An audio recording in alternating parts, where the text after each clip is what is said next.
Hello and welcome to the Temple of Tomes with your host, Indie Comics Jones. Today is May 6th, 2021, and this is episode 288, I believe. Beta Ray Bill is what we're looking at today. This is a Marvel comic, number 2 issue for Beta Ray Bill, coming in at $3.99. I love this comic. It's great. Oh my god. Oh my god. And we get a good scene right off the bat here. This is kind of pretty much depicted in the story. I don't think he's wearing all this garb at the time. He's wearing a t-shirt, but he does take on a bunch of bikers in a bar. So nice that he's front and center. They could probably colored it a little bit different so he really stand out more. It almost seems like it's a tree the way it's going here, but you can see the type of people he's up against. Let's take a look and see who worked on this. Like I said, this is a recommend. I'm really liking it. Okay. The name of the arc is Argent Star, part 2 of 5. And they give you a nice summary of what's going on with Beta Ray Bill since they brought him back. They talk about him in the Thor comic, as well as taking on one of the King in Black monsters in the first issue of Argent Star. The writer and artist on this is Daniel Warren Johnson. The colorist is Mike Spicer. They both did a fantastic job on depicting this comic.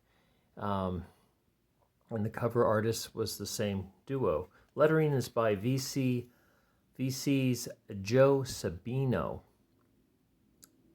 And the editor was Will Moss. And right off the bat, we get an ad, of course. When I first looked at this, I thought I had to open up the wrong book. It almost kind of looked like this was part of that. But it's not. This is just a new book coming out sometime in May. So what we've got, if you recall the last episode or issue, Beta Ray Bill has taken off in his ship called Scuttlebutt. And the ship kind of does everything for him. It's all computerized. And the reason he's leaving Asgard is because this current weapon cannot make him change back into his Corbinite form. He was about to make love to Sif, and she rejected him because he had this horse head. She thought he could change back at will, but he could no longer do that since Thor had destroyed the weapon. So he's going to try to find Odin, who crafted the original weapon. And that's his state right now. He's just playing ping pong by himself on one of the ship's deck. Suddenly he gets an intruder alert. Scuttlebutt is talking to him and telling him there's somebody on the ship. And now we get this wonderful cutaway. It sounds like a Mad Magazine cutaway, but it shows, how the guns are loaded and everything, and just all kinds of cool stuff. The different rooms, the sleeping quarters, the eating quarters, the map room. And they show him wandering around looking for this guy here. I believe it's this guy. Maybe just going from place to place. But, and he's surprised because who does he come upon? Scourge. Now, we all know Scourge died in Ragnarok. But he is coming back. He has left Valhalla and has taken this form. And he is really, really funny in this. It was a joy to read his character in this. And he really plays off Beta Ray Bill's solemnness, so to speak. But they have a lot of fun with... The writer and writer's having a lot of fun with Scourge right now. And so Scourge says, I know where Odin is and I can help you. So they go to this dive bar. I'm assuming it's on some planet somewhere. They break in. They're asking where Odin is.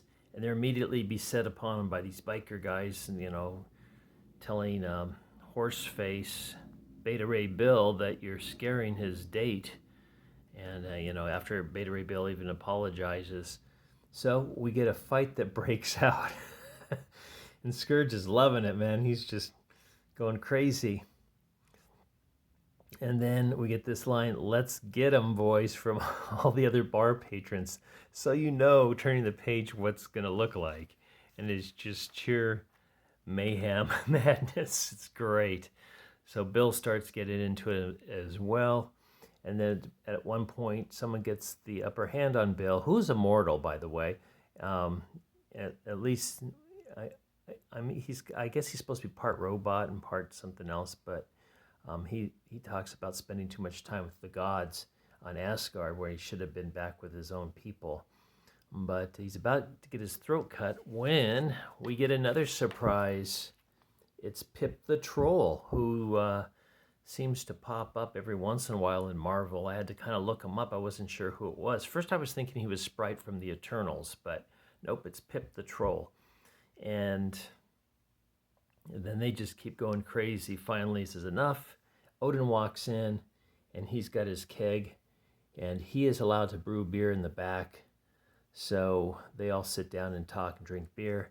And Beta Ray Bill tells them, "I need you to craft a new weapon for me." And he says, "I can't do that any longer. I'm not the god I once was. But there is one place you can go to, but it'll cost you." And it is the realm of, I think it's called Muspelheim? I'm not quite sure how it's said, but it's a fiery, hellish place. And Scourge is like, "Well, we're going to go there. We're going to help him no matter what." And so they make their way towards this. And there's this sword that they need to get. It's called Twilight. It's the blade held by Surtur. And he's no longer powerful enough to hold it as well. And his daughter is in charge of this place called Muspelheim, I guess. So they discuss it, and they make their way towards it. And the conversation goes kind of back and forth between the bar and them on the ship here as they see what kind of the hell that they're heading towards here. Now, the portal, they're not going to use the Bifrost to get there. They're going to use a portal, and Thor's the one that's going to tell them which one to use, because he created it himself. And he mentions that this portal also has a citadel around it, guarding to make sure that nothing comes out of the portal, because they throw their worst monsters in there. It's the quickest way to get them out of Asgard, is throw them in this portal here. So Odin has let the guards know that Beta Ray Bill and his ship are on the way there, and to let him pass. So they meet the guards, and these guards have a habit of finishing each other's sentences. And at this point, Beta Ray tells Pip and Scourge they can stay behind. They say, "No way, we're going with you no matter what. We're sticking with you." Because Scourge is bored in Valhalla, and Pip the Troll knows what it's like to be ugly, and he wants to help Beta Ray Bill not have his horse face and win the love of Sif. Okay, so here they go. You can see how hellish it is. It's just, everything's on fire. You got these primitive people on the hillside here. And suddenly the ship starts to shake. Things are transforming. And what was one of the things about going to Muspelheim was it says it changes you. And in this case, the ship is the first thing to change, as part of it becomes Scuttlebutt in the robot form. So the ship's still intact, but Scuttlebutt is actually a moving being now, not just a computer. And that's how we end this issue. So really, really good. It's supposed to get really hairy coming up. They're talking about monsters and things, so I'm really looking forward to it. I typically don't like to review too many Marvel comics, but I do it so I can try to build readership or viewership up on this channel. But this comic to me doesn't seem like a Marvel comic. It just seems too good. So it is a recommend, obviously. And we get some letters, and that's about it. But it's also getting the Indie Comics Jones. Where should I put this? I'll put it right here. I'll put it down here. Good Excavating Seal of Approval, given out only by Indie Comics Jones. Hey, I've got a lot more reviews to do. I appreciate you stopping by for this one. I am like buried in books right now. So please come by, check out what else I'll be posting this week. As always, please like, please subscribe, please leave comments, and I'll see you next time at the Temple of Tomes. This is Indie Comics Jones bidding you adieu.